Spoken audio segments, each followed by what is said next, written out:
Hi friends, வணக்கம் friends. இன்றைக்கி நாங்கள் சண்டே வெளில வந்திருக்கோம் சுற்றி பார்க்க. பாருங்கள் ஃப்ரெண்ட்ஸ், ரோடு போட்டுட்ருக்காங்க. இது ஃப்ளாட் என்ன சொல்வீங்க? Housing board. ஒர்க்லாம் நடந்துகிட்ருக்கு பாருங்கள் ஃப்ரெண்ட்ஸ். இங்கே என்ன வரப்போகுது தெரில, பட் ஒர்க்கிங்லாம் நடந்துகிட்ருக்கு. சரி போகலாம்.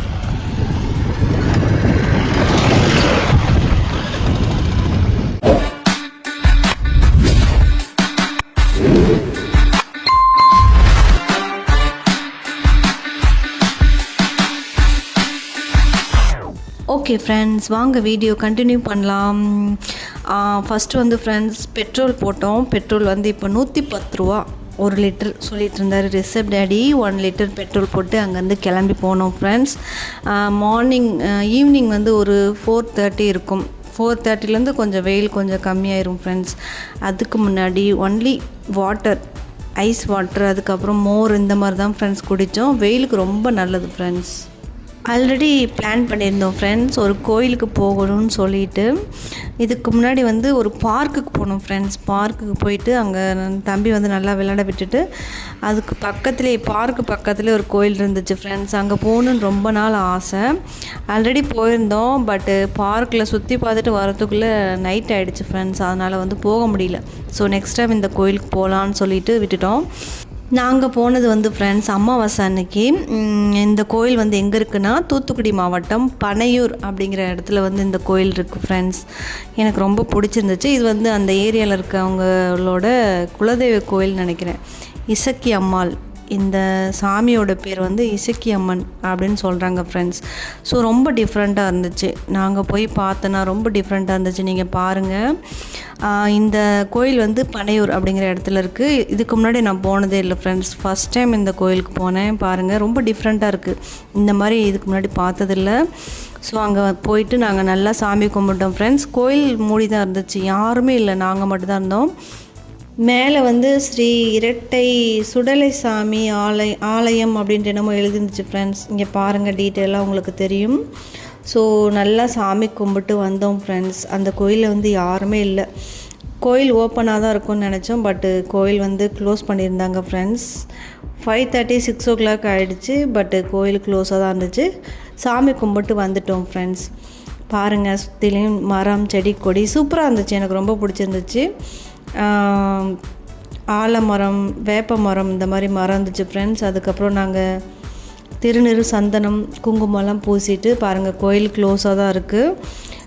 நல்லபடியாக சாமி கும்பிட்டு காணிக்கை போட்டு வந்துட்டோம் ஃப்ரெண்ட்ஸ். இதான் ஃப்ரெண்ட்ஸ் வெளியில் அந்த சாமி உருவத்தோட சிலை. ரோட்லேருந்து பார்த்தா கொஞ்சம் நல்லா தெரியும் ஃப்ரெண்ட்ஸ். ஸோ நாங்கள் கோயிலுக்குள்ளேருந்து பார்த்ததுனால அந்த மாதிரி தெரியுது. எனக்கு ரொம்ப பிடிச்சிருந்துச்சு சாமி. நல்லா சாமி கும்பிட்டு வந்துட்டோம் ஃப்ரெண்ட்ஸ். எங்கள் வீட்டிலேருந்து ஒரு 35 கிலோமீட்டர் டிஸ்டன்ஸில் வந்து இந்த கோயில் இருக்குது ஃப்ரெண்ட்ஸ். இது வந்து பனையூர், நாங்கள் இருக்க வந்து வெளியூர் ஃப்ரெண்ட்ஸ். அங்கேருந்து வந்திருந்தோம். பாருங்கள், ரோட்லேருந்து இந்த மாதிரி சிலை தெரியுது பாருங்கள். இந்த சாமியோட பேர் வந்து இசக்கி அம்மன். அப்புறம் சுடலை சாமி அப்படின்னு எழுதிருந்துச்சு உள்ள. இதான் ஃப்ரெண்ட்ஸ் தூத்துக்குடி போகிற ரோடு இது. ஸோ மெயின் ரோடு தூத்துக்குடி போகலாம் ஃப்ரெண்ட்ஸ். இங்கேருந்து நாங்கள் ஆல்ரெடி போயிருக்கோம், இந்த வழியாக தூத்துக்குடி போயிருக்கோம். 2 வீலரில் தான் ஃப்ரெண்ட்ஸ் போயிருந்தோம். ஸோ நல்லபடியாக சாமி கும்பிட்டு வந்துட்டோம். இன்னும் நிறைய இடம் சுற்றி பார்க்கலாம் ஃப்ரெண்ட்ஸ். பட் என்ன பண்ணுறது, அங்கேருந்து திரும்பி போகிறதுக்குள்ளே நைட் ஆகிடும். பாருங்கள் ஃப்ரெண்ட்ஸ், சர்ச்சு அண்டு கோயில் ரெண்டுமே வந்து ஆப்போசிட் சைடில் இருக்குது பாருங்கள். பட்டு இந்த மாதிரி வீடியோ எடுத்துகிட்டு அப்படியே வீட்டுக்கு போயிட்டோம் ஃப்ரெண்ட்ஸ். எங்கேயுமே நாங்கள் நிற்கவே இல்லை.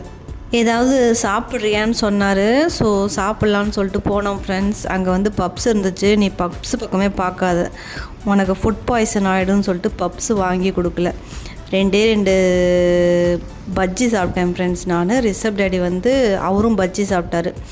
மற்றபடி எல்லாம் தண்ணி தான், ஜூஸு, அதுக்கப்புறம் மோர், வாட்டர், இந்த மாதிரி தான் ஃப்ரெண்ட்ஸ் குடித்தோம். 2 பஜ்ஜி சாப்பிட்டோம். கொஞ்சம் அதில் வந்து உப்பு கம்மியாக இருந்துச்சு.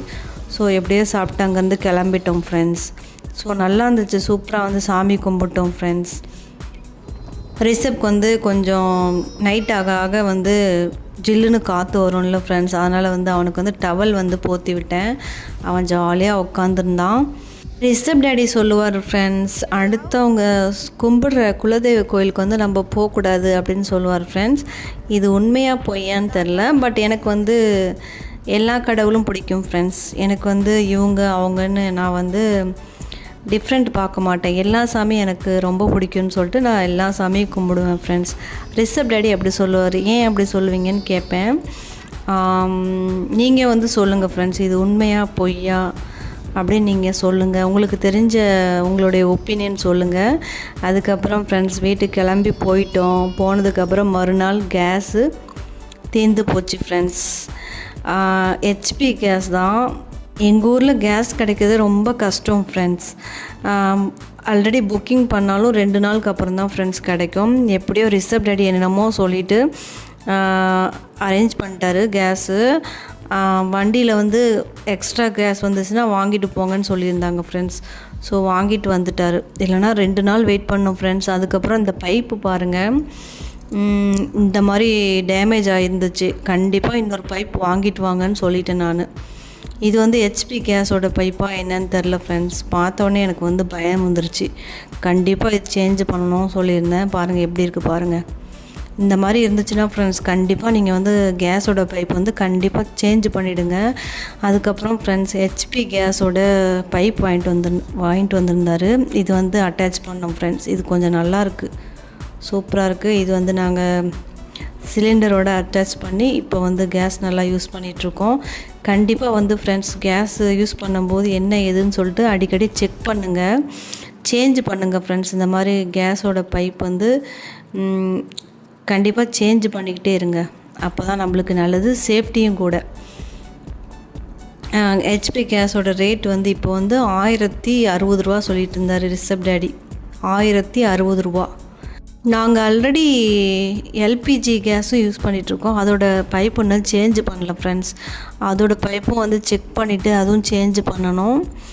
ஸோ அதுக்கப்புறம் ஃப்ரெண்ட்ஸ் நெக்ஸ்ட் டே வந்து லெமன் ஜூஸ் வாங்கிட்டு வாங்கன்னு சொன்னேன். இது வந்து அங்கேயே குடித்தோம்னா 15 ரூபா, வீட்டுக்கு கொண்டு வந்தோம்னா பார்சல் கொண்டு வந்தால் 20 ரூபா ஃப்ரெண்ட்ஸ். இந்த வெயிலுக்கு வந்து ஃப்ரெண்ட்ஸ் ஏதாவது ஜில்லுன்னு குடிக்கணும்னு தோணுது. எத்தனை தடவை லெமன் ஜூஸ் வாங்கிட்டு வருவேன்னு சொல்லிட்டு திட்டுவார்.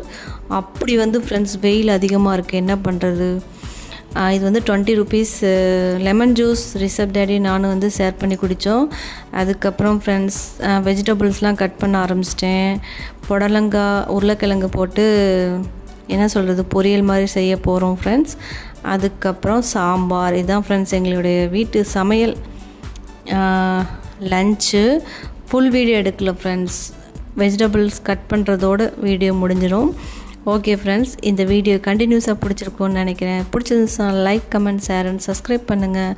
மறக்காமல் ஃபுல் வீடியோ பார்த்துட்டு கமெண்ட் பண்ணுங்கள் ஃப்ரெண்ட்ஸ். ஓகே ஃப்ரெண்ட்ஸ், பாய்.